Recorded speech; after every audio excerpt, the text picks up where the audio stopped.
All right, ready whenever you are, Benji. All right. Well, hello, everyone, members of ACC and those watching live on Facebook. I am super excited to be here with Juan Carlos Navarro. My name is Benji Backer. I'm the president and founder of the American Conservation Coalition. And it is just an incredible honor to be here with our members, some of our members who are here in the private meeting, and anybody can sign up to be an ACC member for free and get in on these sorts of conversations in a more intimate setting, be able to ask questions, and be a part of the conversation. And of course, you can do that at acc.eco/membership. But this event's not about me or ACC. It's about Juan Carlos Navarro, who's one of the most impressive and amazing people I've ever had the chance to know. And unfortunately, only for a little bit of time thus far. But he and I talked about a month or a month and a half ago about kind of this importance of uniting across differences and across countries and across different landscapes to fix environmental challenges. And he is the best person to talk about that sort of thing because he's done it, and he's done it for decades. He was one of the most promising leaders listed by Time magazine in 1994. He served in all levels of government, including the mayor of Panama City, and he's a solar entrepreneur as well. So he's done it all, and he's one of the boldest leaders on climate on the global scale. And to have him talking with us today about uniting across differences on environmental challenges, talking about uniting across borders on environmental challenges, and also what the business community can do paired with the government is going to be really fun to hear about as well. As an aside, members who are in the Zoom can ask questions, and feel free to ask them as we go along for Juan Carlos, and I will ask them towards the end of the conversation. But welcome, Juan. I'm so glad that we can be on today, and thanks for joining us. It's my pleasure, Benji. Hello to everyone who is listening to us. And I'm in Panama, which is where I live. So it's a great pleasure to be with you all. And it's a privilege to be able to be on the ACC advisory board, as I believe very strongly, as so does the ACC, that we must all come together for conservation. And that conservation has to run across political and social or even national boundaries. We really do need to step up to do the work that needs to be done to protect global biodiversity and fight climate change, which we basically do by protecting biodiversity, especially existing forests and remaining forests and oceans and climate and the environments, and also by investing in clean energy. So anyway, I'm very happy to be here, Benji. Well, your passion for the environment is obvious to anyone who's known you and followed you. Is there a specific experience or specific event that shaped you? Why are you so passionate about this issue to start off with? It was my upbringing. My parents, especially my mom, but both my parents and my grandparents were very much into the environment.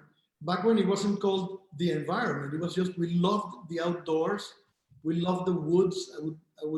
I spent my entire childhood going to school in Panama City 9 months of the year, and then for 3 months of the year, we would go to a place called El Valle de Anton, which literally means the Anton Valley. And El Valle, as we call it for short, was a fantastic place full of nature, mountains, rivers. And I grew up in those rivers, climbing those mountains, riding horses, playing baseball with my friends, and learning about nature with my mom, my grandfather, my grandmother, my dad. And it has been a lifelong passion. It's my life's calling. I think there is nothing that is as important for the prosperity and survival of our species as conserving the environment, what is left of it. And this next decade will be absolutely crucial. Yeah, no, that's exactly right. I'm really glad you brought that up, because the upbringing part is so important. And that's where people develop the passion for the environment. If you're introduced to the environment when you are young and you kind of develop this love for it because it's where you associate being with your family or being relaxed and calm and at peace. That is the number one way to create an environmentalist. And then for the rest of your life, you want to protect those places so that your family can enjoy those places as well. And so that's just such a wonderful story. And what it really shows is that you can have that same experience. You can have that same experience anywhere, right? You had it in Panama, I had it in the United States, and people have that across the globe, and we all share that together. And I think that's something we often lose sight of. Also, you know what I would add? That two quick things. That number one, in Panama, the environment is so incredible. Imagine an isthmus, an S-shaped isthmus, lying on its side, where the North American biota meets the South American biota, and you have two oceans separated in one point in Panama by less than 50 miles. So you have this amazing Pacific Ocean on one side with all of its marine organisms.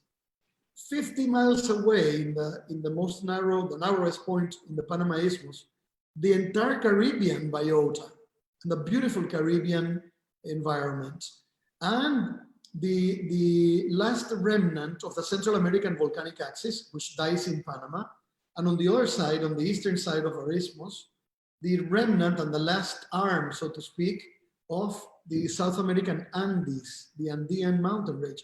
And so all of this meets in this very, very small country, about the size of South Carolina, and you have incredible biodiversity and beautiful, beautiful landscapes. And so how not to love nature if you are a Panamanian? And the other thing, Benji, is that when you're in nature, is when, at least for me, I feel closest to creation and to God. Yeah, that's exactly right. You feel grounded. It grounds you into who you are and who you're around and the people that have shaped you and God and really just it allows you to reflect in a way that you're not able to do in other parts of life, especially today, right? We're constantly hustling and bustling through life, and the day-to-day challenges are, insurmountable, it seems sometimes. But then when you go out there, you realize that the world's a whole lot bigger than that, and our life is a whole lot bigger than that. And that's the passion for the environment comes from those experiences, and it also unites us. And that's what's so frustrating about the environmental conversation, at least right now, is that it seems to actually divide us in a lot of ways. There are a lot of people, especially here in the United States, where the environment is used as a dividing issue, and it's an issue to create a partisan line, or it's an ideological line. But you've spent a lot of your time uniting people around the world on conservation and climate change and the environment. What has worked for you? Why has that worked? And what hasn't worked? And then what's holding us back from action the most when it comes to that? Listen, we need to focus on what unites us. And I think that there is no stronger issue for uniting humankind and even countries individually than the environment. I mean, who can be against clean water? The Panama Canal, which is the mainstay of our economy in Panama. And again, the Panama Canal, that with the Panama Canal treaties, which our two countries signed, unites us, an example of how unity can provide both a modern, well-functioning canal, which is vital to US interests and to world commerce, and a well-functioning canal run by Panama that is vital to Panamanian economic development. Win-win. The environment has to be an issue like this. This is not easy, Benjamin, but it's doable. We need to work on the environment as a win-win issue.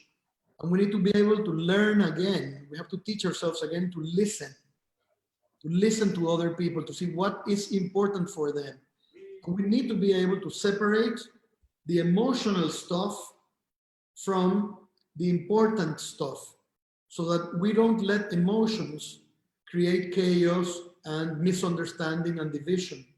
We need to be able to focus very practically, objectively. This is not easy, but we can do it, and we have done it in the past, on those issues that unite us. And I don't think there is an issue that can unite us more than the environment. I mean, who can be against clean water? Who can be against protecting Earth's natural wonders? Who cannot appreciate a beautiful forest, a beautiful landscape, be it a tropical rainforest or a temperate forest in Washington State in the US, or the beautiful landscapes throughout the world? And who cannot appreciate clean energy? Right. You have a solar panel and you get free energy from the sun? Who can be against this? Right. This house where I am right now runs on clean energy. And in the world, it is so important, I think, to be able to focus jointly on those things that unite us. That's all I'm trying to say.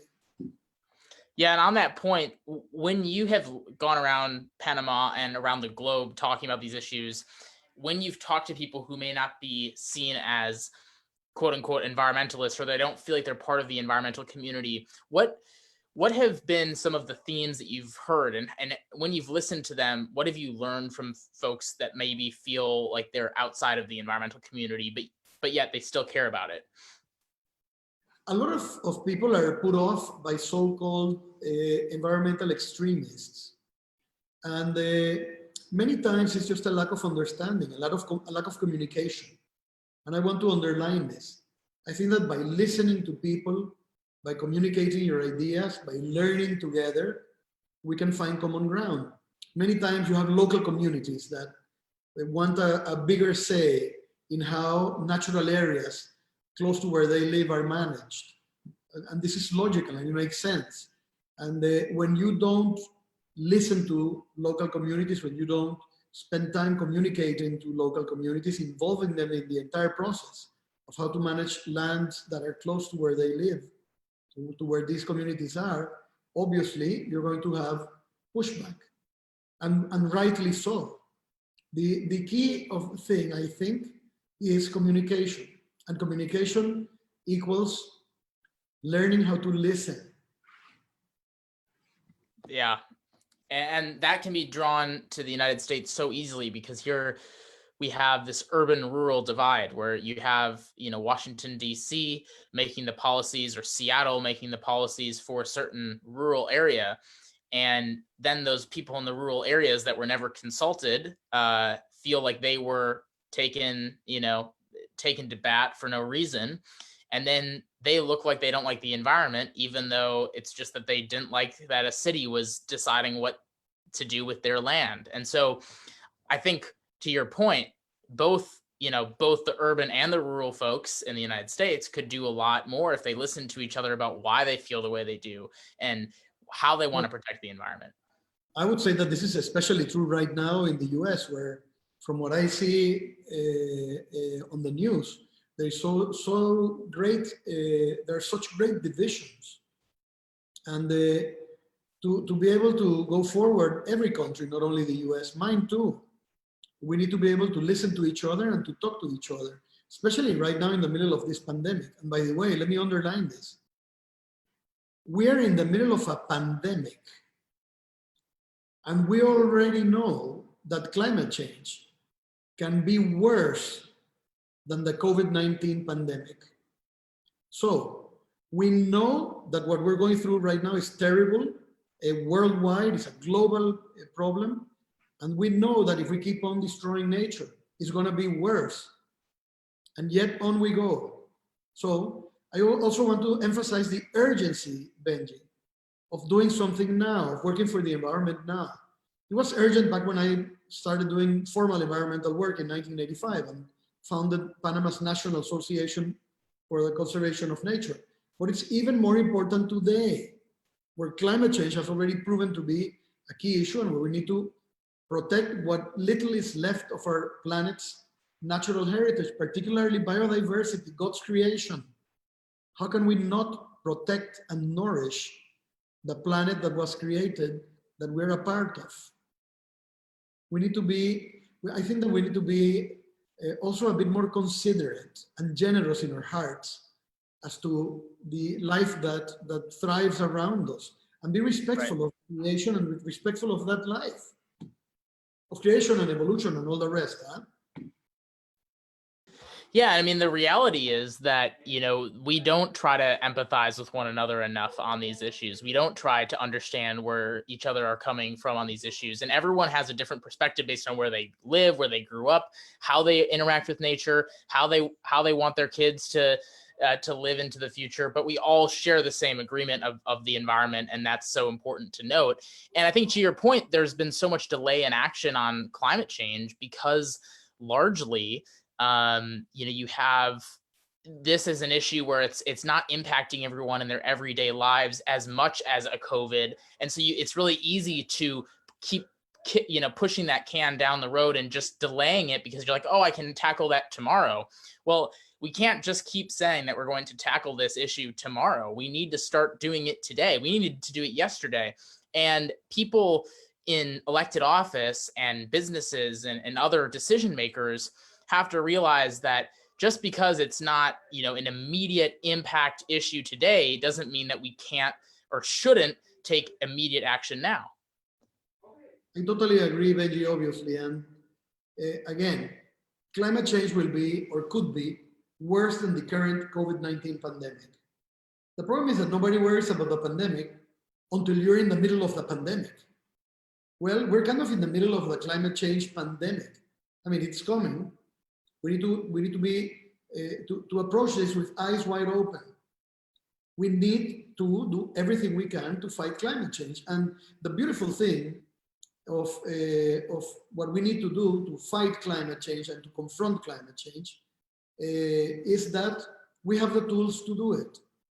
Number one, we really have to ramp up biodiversity conservation, protecting our oceans, protecting our forests, protecting every living thing around us. It's a really simple concept.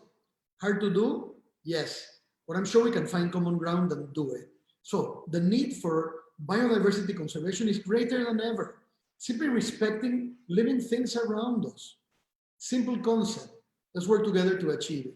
And the second thing that we can do to fight climate change, is to go for clean energy. And you know what the good thing is with clean energy? That it's the cheapest, most abundant energy there is. And it's the future. It's not only is it the present, it's the future. Look at what's happening in the US and the technological leadership of the US in this area. Tesla stock, $2,000 price. Incredible. People thought it would never happen. Global leadership, US technology, battery development, clean energy, because electric cars, electric mobility, electric vehicles, EVs, go hand in hand for us environmentalists and clean energy advocates with clean energy. What good is it to have a Tesla if you're charging it with energy that is being produced by a diesel generator? So the fact is that now solar energy is the cheapest in the planet, the cheapest. So it simply makes economic sense to build more solar capacity, to invest in smart grids. This is why we don't talk about energy anymore. We talk about energy technology. We need all the computer power we can get and all of the innovation we can get to be able to make sure that grids are more flexible and smart than ever. So we can incorporate all of this clean energy from solar and from the second cheapest source of energy in the world, bar none, which is wind. And guess what? There is a renaissance of wind energy and solar in the US. Solar was led first by California, Washington State, the West Coast, and now it's all over the US. But look at what's happening in the Midwest with wind energy. It's fantastic. I'm really optimistic that we can fight climate change with what we're doing worldwide with clean energy and with protecting the environment. And to give you a brief example of this, here in Panama, every day we see more evidence of the consciousness of Panamanians to protect and to cherish our environment. So I see a growing consciousness, especially amongst younger people. And this is very, very inspiring for me. Matter of fact, this week was the 35th anniversary of the founding of the National Association for the Conservation of Nature, ANCON, the organization I founded here, 35 years ago. And today, I think there is a lot more environmental consciousness, way more, especially amongst young people, than back then. So this and the clean energy revolution that we are helping to inspire in Panama and to lead in Panama is what gives me hope that we can achieve an effective fight against climate change. Yeah, and I really like that you brought up the development of clean energy in the United States. I mean, you look at a state like Texas, which is, not seen as a clean energy state by a lot of people. Their number 2 energy source right now is wind. And it's happening across the country where wind and solar and hydro and nuclear are becoming a bigger part of our energy portfolio every single day. And it's not because we're prioritizing one energy source or over another. It's happening because of technology, and it's happening because of innovation, and it's happening a lot of times because of the market paired with smart government, which is exactly what our organization stands for. And then from the youth component, you're exactly right. I mean, you have young people standing up across the globe demanding action on climate, which is making not just elected officials, but companies accelerate their efforts on developing clean energy technology. And young people are driving that from being voters and consumers. And just, no one wants bad PR. And a lot of young people are trying and doing it very effectively at making companies and countries and states and all sorts of levels of decision making. They're making those people change the way that they're working. As someone who has been an activist for an incredibly long time, and we have a lot of young activists who are watching this live on Facebook and members who are watching this, what advice would you give yourself as a young activist? And are there any major lessons that you want activists to be aware of? Man, I don't know if I'm the one to give advice, but I would tell you, go for it. Sky's the limit. And follow your passion, follow your heart. Do what's do what's right and what's in your heart. And if you feel strongly about the environment, go and follow a career in the environment. Be it clean energy, be it an entrepreneurial company in energy technology, be it working in an NGO to protect biodiversity, or developing new technologies that can help protect biodiversity. There are many paths, but follow your heart and your passion. And then work will never be work. Work will always be fun and fantastic when you see the rewards that your work can bring to others, and the difference that your work and your life's work, in my case, can make to other people and to your country, which is what we have seen in Panama. In Panama, matter of fact, we have built an important system of protected natural areas.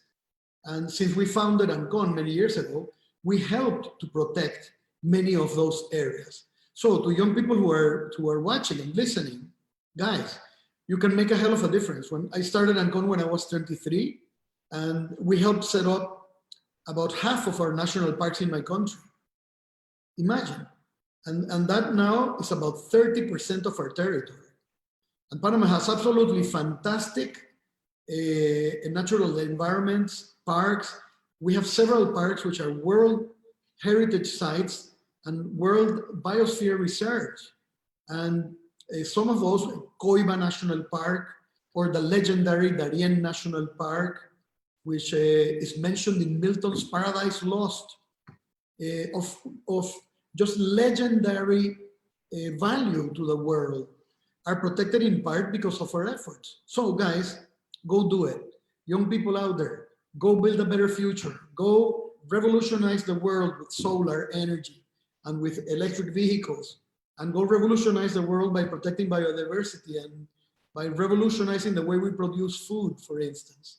So sky's the limit. We have technology and we are smart. What we need to do is to find good leaders, and many of those who are watching us, I hope, are among those, and to make sure that we find common ground, which is what I like about ACC. That you guys focus on finding common ground.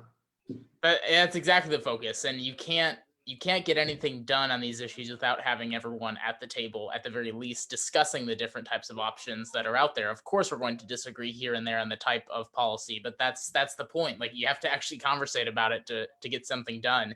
And to your point about young people and shaping the future, I mean, just look at what young people are already doing to shape the future. All of the young climate activists across the globe that are shaping this conversation.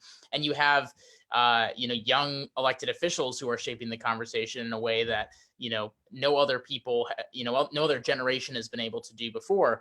But one of the things that you kind of alluded to is that the technology is there, and it's like a fun, cool opportunity for young people. And I think, when people think of kind of the sexiest job around, they think of like working at Facebook or Google, but there are so many amazing tech-based jobs in the clean energy space and in the technology space for sustainability that people don't even realize that are out there. And that's where the future of our generation should be looking for work. And you're involved in a solar company yourself. And I'm sure you've also had to try to recruit young people to say, okay, yes, there are other opportunities out there, but the coolest opportunity is here in the energy space.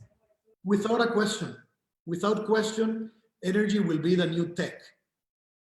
Energy will be the new tech. So for you entrepreneurs, for people who want to create companies, create value, create wealth, create jobs, hey, clean energy, without a question, in my opinion, offers one of the greatest perspectives, most positive, promising perspectives on Earth.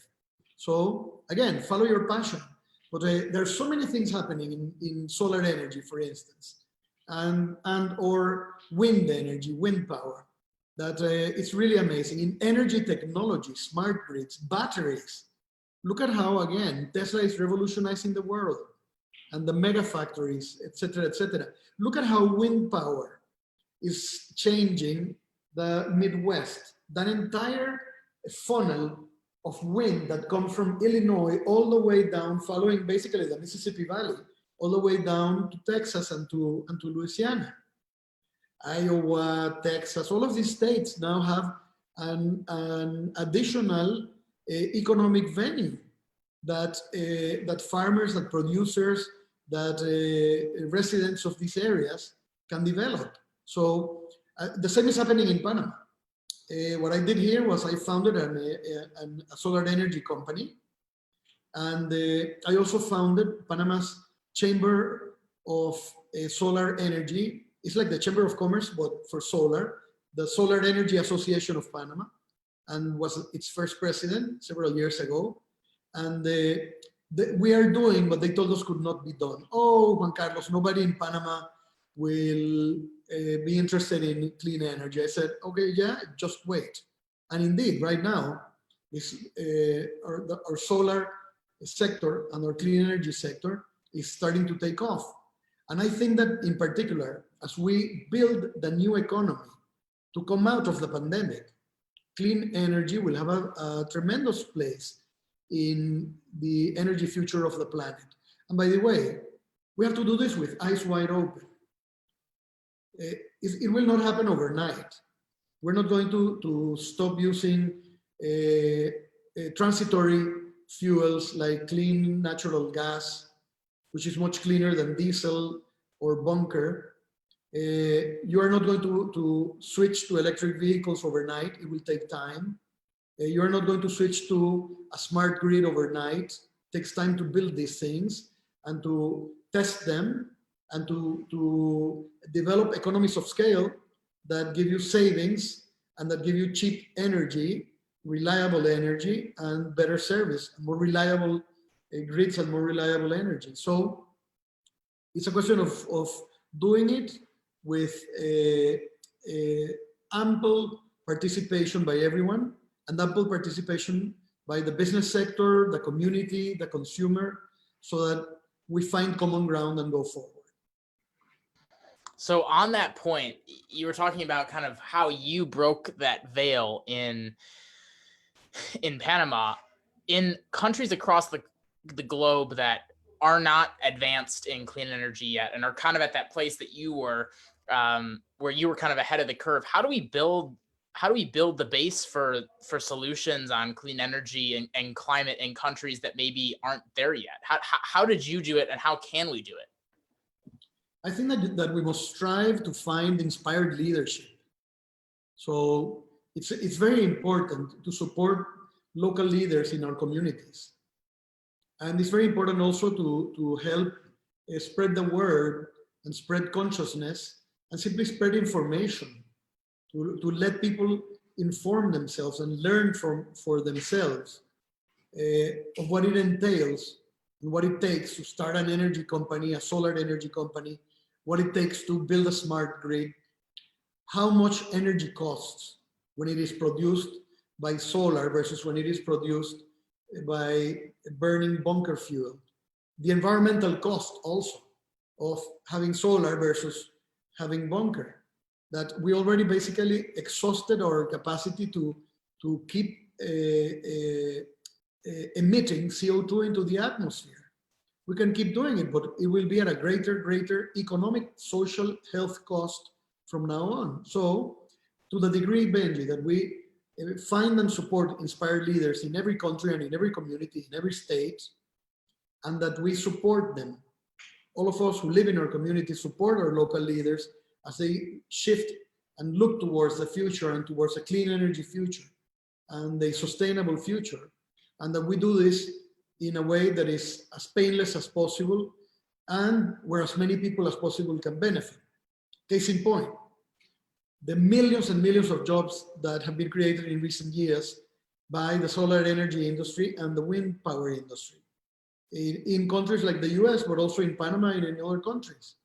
And so I think that technology gives us a fantastic key to unlock the door to the future. What we need to do is to make sure we have a clear vision of where we want to go and to move forward.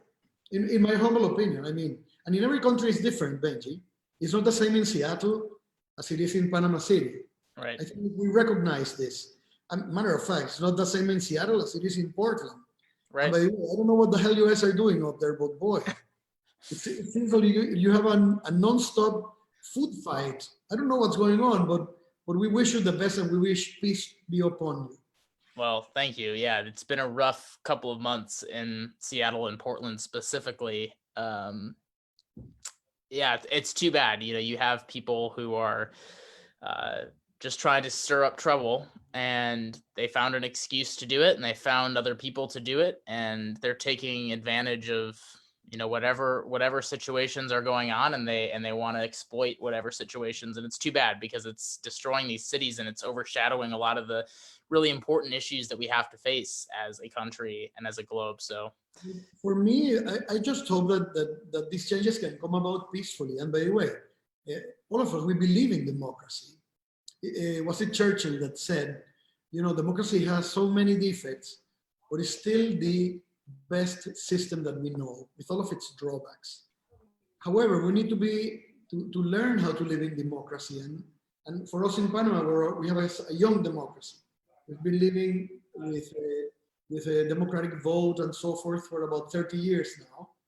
And it is so important to build, to cherish, and to protect democratic values and to fight for your principles peacefully. And that's what I wish upon everyone. You know, when I was mayor of Panama City, I was elected for a 5-year term, then for a second 5-year term. And I got to meet both of your current candidates. I met Donald Trump personally on several occasions in Panama when he came here for business for different purposes before he was in politics. And I also had the opportunity to meet then Vice President Biden, whom I actually had met before as a senator. And I'm sure they both think that their vision for the country is the best. The point is, we have to define who will lead the country in a peaceful manner and in an honest manner, where people feel that their vote has been taken into account. So this is what I wish for you, Benji, that you have a peaceful, transparent elections. yeah, well, that is the hope for most Americans, and it definitely is frustrating that is in not even a certainty. That it's frustrating that that's not a certainty. But switching gears to a point you made earlier for a second, you were talking about kind of the international aspect of this and supporting local leaders in a country like Brazil or China or India, where it's currently not as economically feasible to be clean as it is to be dirty. How do we support those local leaders and get those ideas off the ground and running so that countries like Brazil and India and China can reverse course a little bit? I think that the way you do this is by talking to people and by debating with ideas and with facts. The old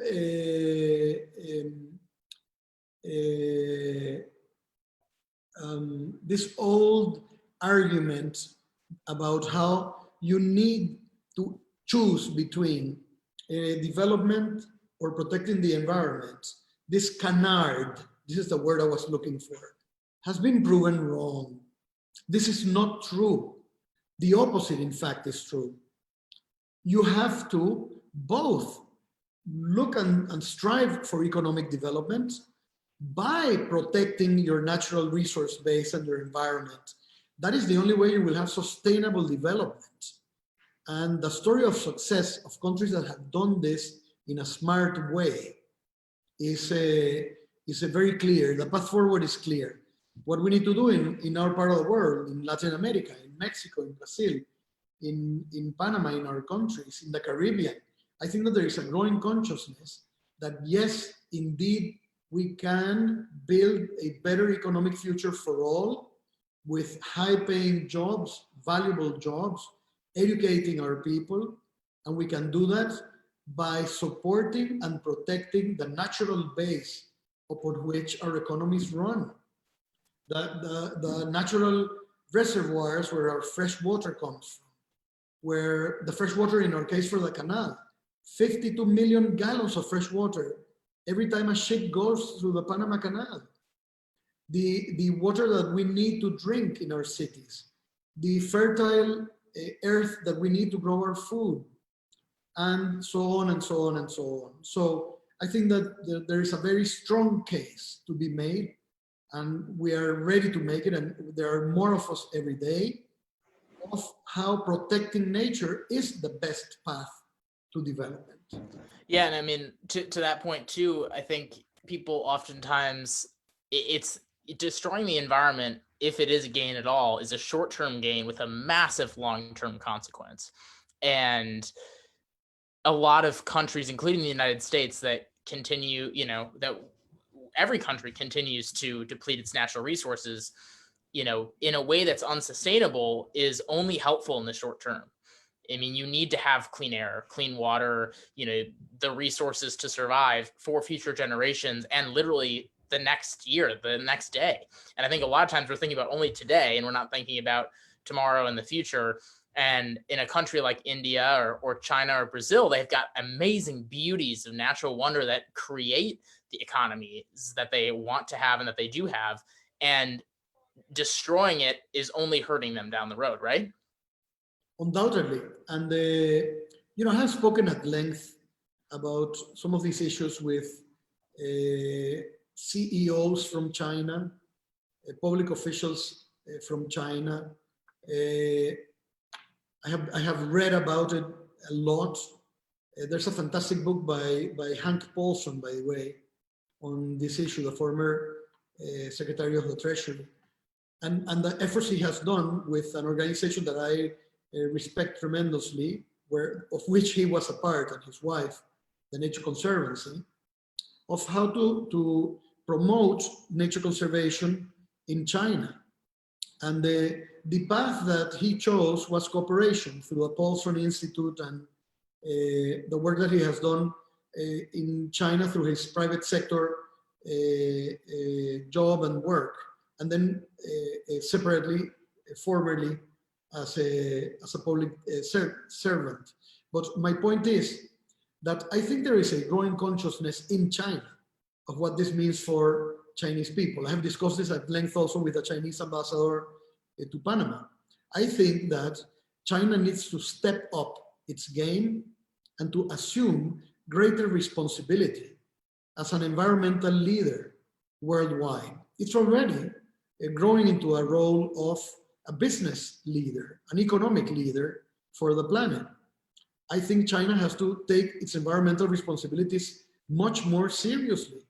And I think that every day it's more clear that if you don't do this, you will pay the price in terms of health and in terms of short-term gain that quickly becomes long-term disaster. A quick story. One of the first times I traveled to China, I was in Beijing about a month before the Olympics. And they basically had to shut down every factory within a 100-mile radius so that people could breathe during the Olympics. This is ridiculous. This is no way to run a country. And the Chinese know it. They know that they want to develop their country and that they need economic development. And they also know that they have to do it sustainably. So I'm looking forward for a total, complete, deep change in the way China treats its environment and it treats world environment. For instance, it's absolutely unexcusable, inexcusable, unacceptable for the Chinese fishing fleet to send 300 factory ships to basically cordon off the Galapagos World Heritage Site and destroy the fisheries and the natural beauty that makes Galapagos what it is. This is unacceptable, and it happened a month ago. This is where we need and expect a change in the way China acts on the global scale. And I also hope that we see a change in the way it treats the environment, not only globally, but also within China. Same for India, world's largest democracy. I think that just as China is doing in some areas, for instance, China, world leader in solar technology, wind technology, they're doing amazing things and producing many of the things that we use for this. I expect India to step up to the plate on this very, very soon. We're going to see absolutely amazing things from India in terms of energy technology, clean energy, in terms of energy for producing food in a sustainable manner. So in both cases, I look forward to greater responsibility and leadership on the global scale.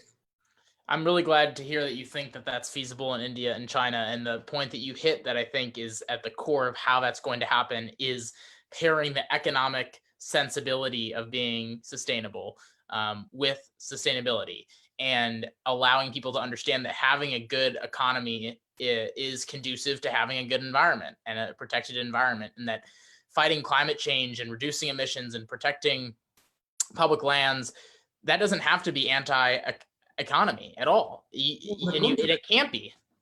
It has to go hand in hand with developing the economy and creating jobs and creating wealth. I agree with you totally. A matter of fact, not only are they not incompatible again, they are absolutely compatible, and they need each other. This is a case in point. We need to make this case as we go forward. We need a strong, healthy economy. We need a vibrant private sector. We need entrepreneurship. And we need all of that to go hand in hand with the conservation of biodiversity and the clean energy revolution for the planet. Matter of fact, the only way we can have a clean energy revolution is if we have entrepreneurship, private sector investment, the creativity of the private sector, and young inventors and youth coming into the workforce with greater ideas and training and mastery of technology. So this freedom, which is absolutely essential to the human spirit and also for progress, is what I am counting on to be successful in a world clean energy revolution. And this has to go hand in hand, undoubtedly, with the success of a clean energy revolution. Yeah, I mean, that's exactly right. And I think what what we've been trying to discuss with other young people is that the next generation of entrepreneurship is enviropreneurship. It's this like amazing, connection between environmentalism and entrepreneurship, and that is the future, and that's where the jobs are going to be created. That's where the the revenue in business streams is going to be created. And even traditional companies, manufacturing companies and current tech companies are already shifting towards that because they know that it's economically sustainable. And the only way we're going to get those sorts of results in other countries is if we do the same thing there. Undoubtedly. Check this out. If we continue to destroy the environment, the forests, the native species which dwell in these forests, we will exponentially increase the probability and the possibility of future pandemics. So there is a clear link between what we're living right now, the pandemic, the COVID-19, and future pandemics.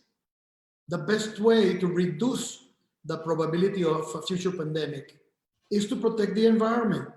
And it's also the smart thing to do to fight climate change. So there is a very clear link between the environment and our own future as a species. And I would add to that, that the most exciting field, again, or one of the most exciting, for me the most exciting, to future prosperity is clean energy and fighting climate change. The possibilities are endless. And for young people coming into the workforce, or students and young entrepreneurs and inventors, sky's the limit. I'm doing this. I'm 58 years old and I'm doing it. I'm enjoying myself tremendously by doing well by doing good, or doing good by doing well. Clean energy is the Lord's work. Think about something that you can do for a living that is more rewarding than substituting a polluting energy, dirty energy, by substituting it for solar energy or wind. I mean, no brainer. It's something that you can enjoy so much. Yeah, I mean, it's a moral need, it's an economic need, it's an environmental need, it's a health need. You can connect all those dots all the time, which is why everyone has a stake in this conversation, whether you're a rancher or a tech businessman, or anybody in between. You have a stake in this because it literally affects every part of your life. And when people try to make it into just its own silo of like, it's just the land or not the land, it's not that simple. It affects every single part of what we do as humans and as part of the nature. We are part of nature as humans.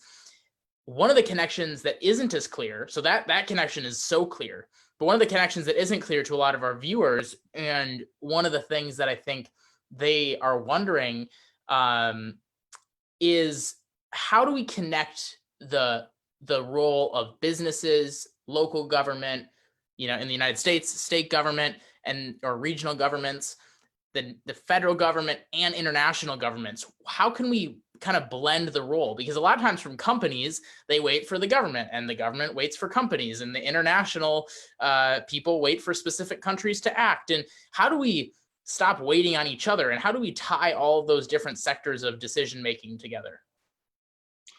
Benji, just do it. Don't wait for all these people. Engage them, but just do it. Start your company. Yeah. Learn, find mentors, study, invent, create, propose. Do everything except wait. We need to do this now, especially for young people who may be listening or watching us right now. Sky's the limit. Go follow your passion. Do it. And don't let anything get in your way.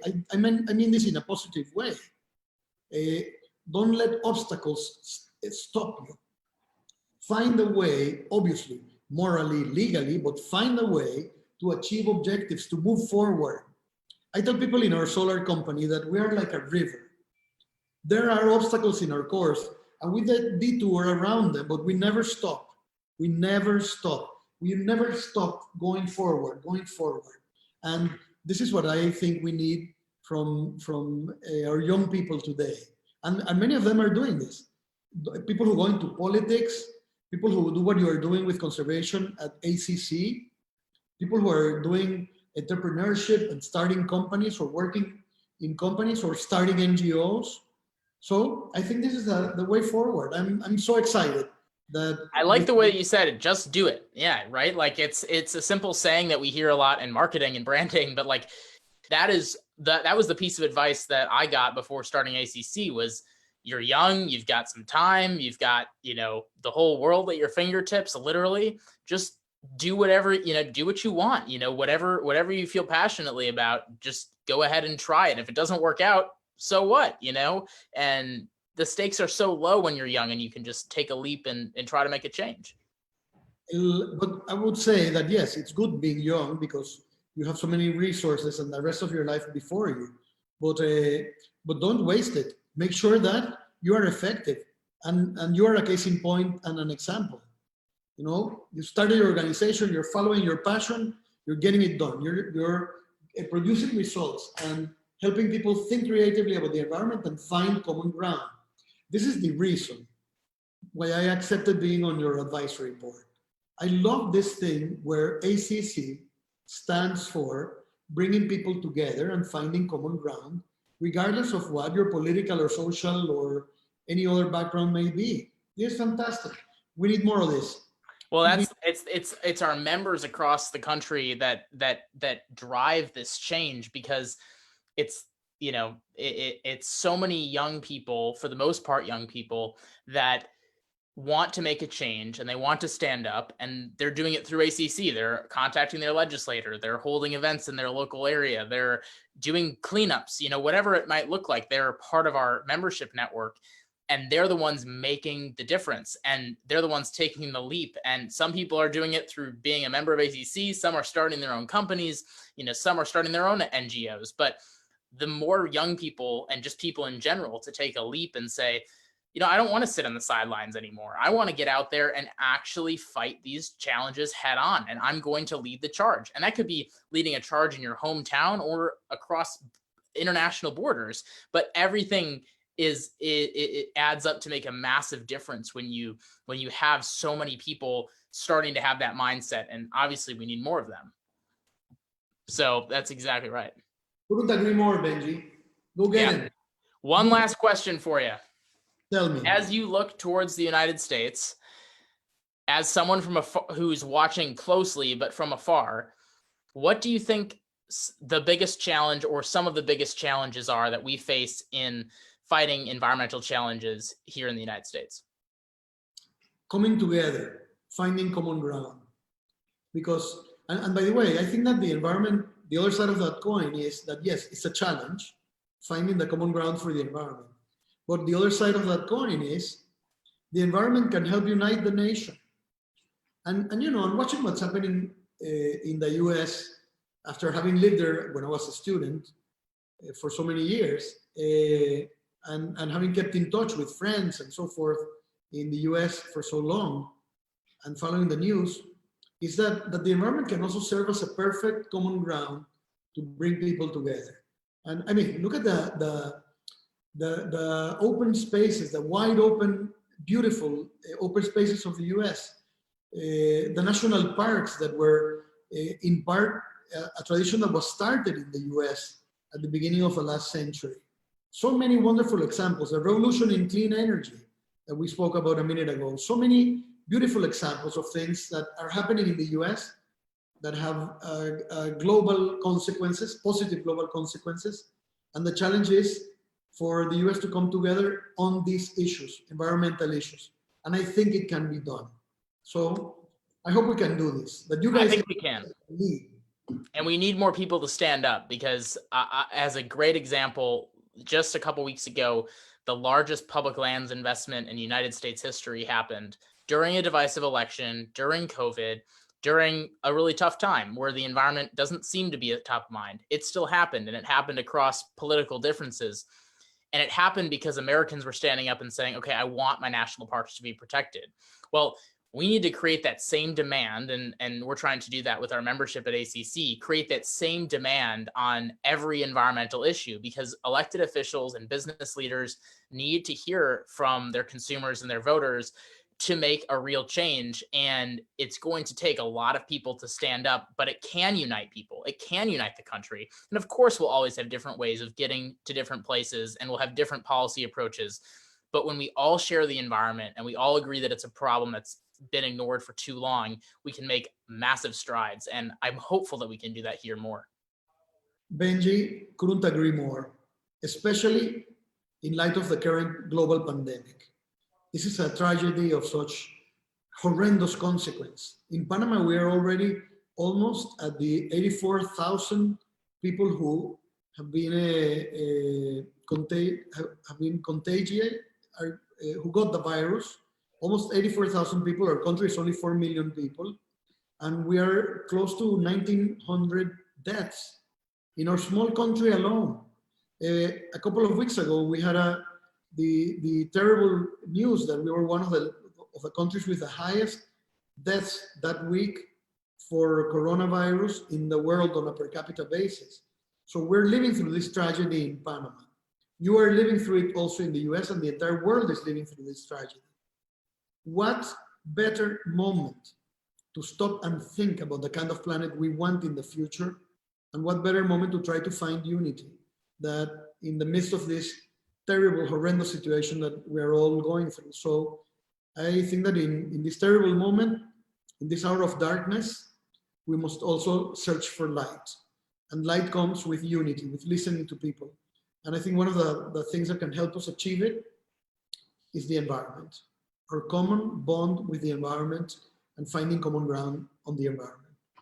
Well, that is, you couldn't have said it any better than that right there. And that gave me chills, and I know it gave our viewers chills as well. That is just incredible. And that it's that sort of mindset that's going to change this. So I will end our incredible event and incredible conversation there. I'm so thankful for the time that you took to talk to our members and to talk to our viewers on our social media channels, and just so thankful for your leadership. You've done it for decades. You've done heroic work in Panama and beyond. You've been recognized for it, but not enough, because you've just done incredible things that people will be thanking you for generations. And I just want to thank you for A, being such an incredible leader, B, for being on our advisory board, and C, for joining us tonight, and for being such a bright leader in this space. Thank you so much, Benji. It's a pleasure. And by the way, I don't want any recognition. What I want is for people to save biodiversity, to save all of the living organisms around us. So I'll settle for that. And You've done an incredible job at it so far, so thank you. An amazing honor to be on your board. All the best to you and to everyone who has been listening. Thank you so much for participating. Well, thank you so much. And we're just for members who are watching, we have an Instagram live event at 1 p.m. Eastern tomorrow to talk about our 2020 endorsements. So feel free to join us there. And please join us on our membership program at www.acc.eco/membership for more conversations like the one that we had tonight. But thank you again, Juan Carlos. It is a pleasure to know you, an honor to know you. And I can't wait to keep changing the world with you, sir. I'm waiting for